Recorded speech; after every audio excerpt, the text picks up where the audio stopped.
Hey everyone, welcome back to RJ3 101. In this episode, we're doing an educational breakdown of two names you may have heard in the Xbox 360 modding scene.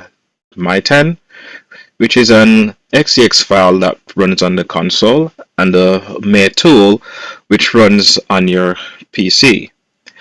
This video is about understanding what these tools are, why they exist, and how they work at a high level. We're not doing installs, we're not enabling anything online. This is strictly how the technology works and is for learning purposes only. So let's start with Myten. The Myten is a executional file that runs on the modded console directly. It's in a .xex format.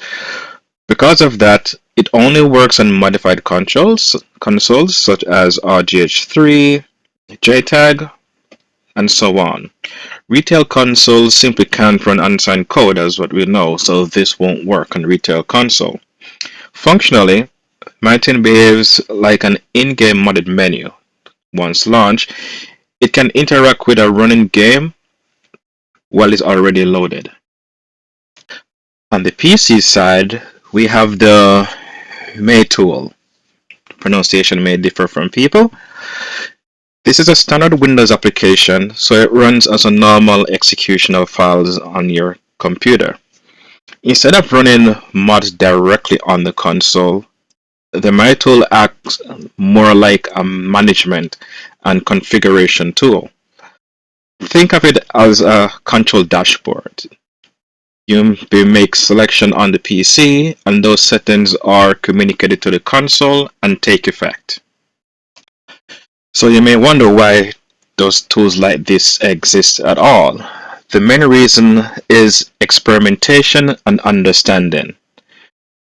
Games are just software and internally rely on values.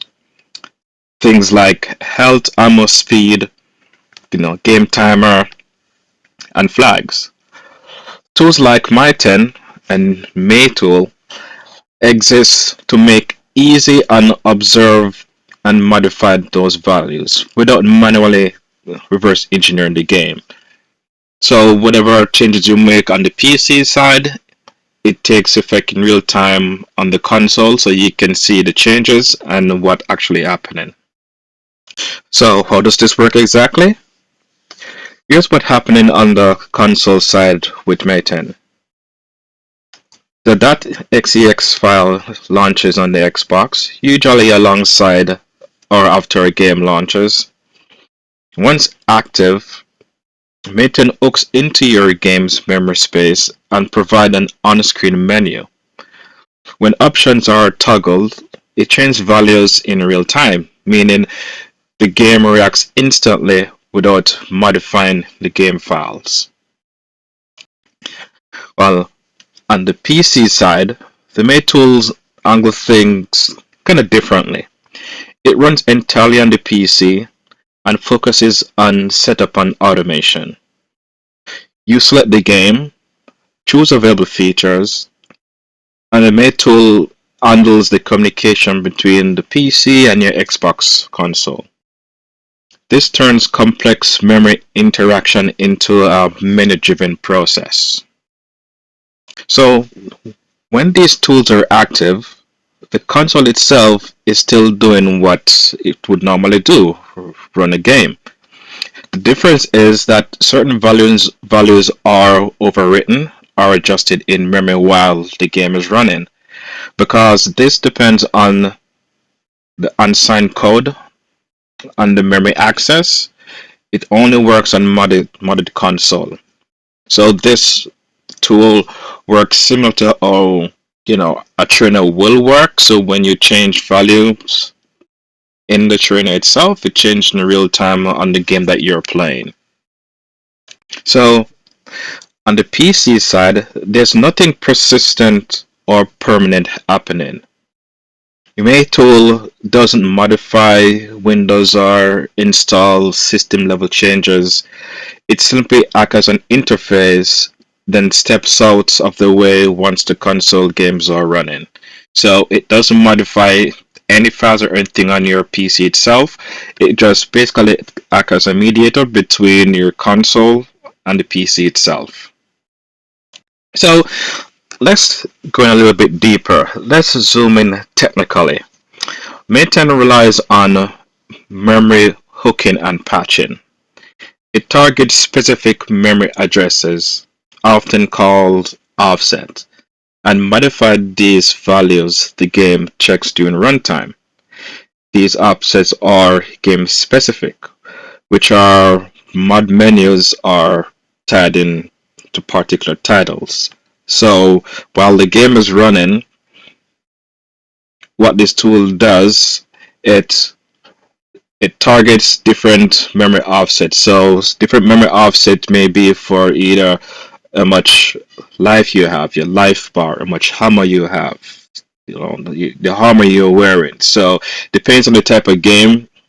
It targets different memory addresses to change the values, so you can see the changes during the game when you make these changes on the PC. So MyeTool complements this by handling complexity outside of the console. It uses pre-built mod libraries, profile, and automatic workflow. So instead of manual memory interaction, the tool abstracts everything into selection and profiles to make things a lot easier to do. As with anything in the modding space, there are important boundaries. Using tools like this online violates terms and policies and may result in your console being banned. That's why content like these stays within the educational and offline focus. But learning how these systems work is valuable, but respecting developers, committees, and fair play comes first. So education is very important, and then all these things work. It drive values and let you understand when using these tools what exactly is happening. So hopefully this helped clear up what these tools are and how they fit into the bigger picture of Xbox 360 modding. If you enjoyed these RGH3 101 series breakdown, just check out the rest of the playlist. They have some pretty interesting 101 tips there. As always, stay safe, stay educational, and I'll see you in the next one.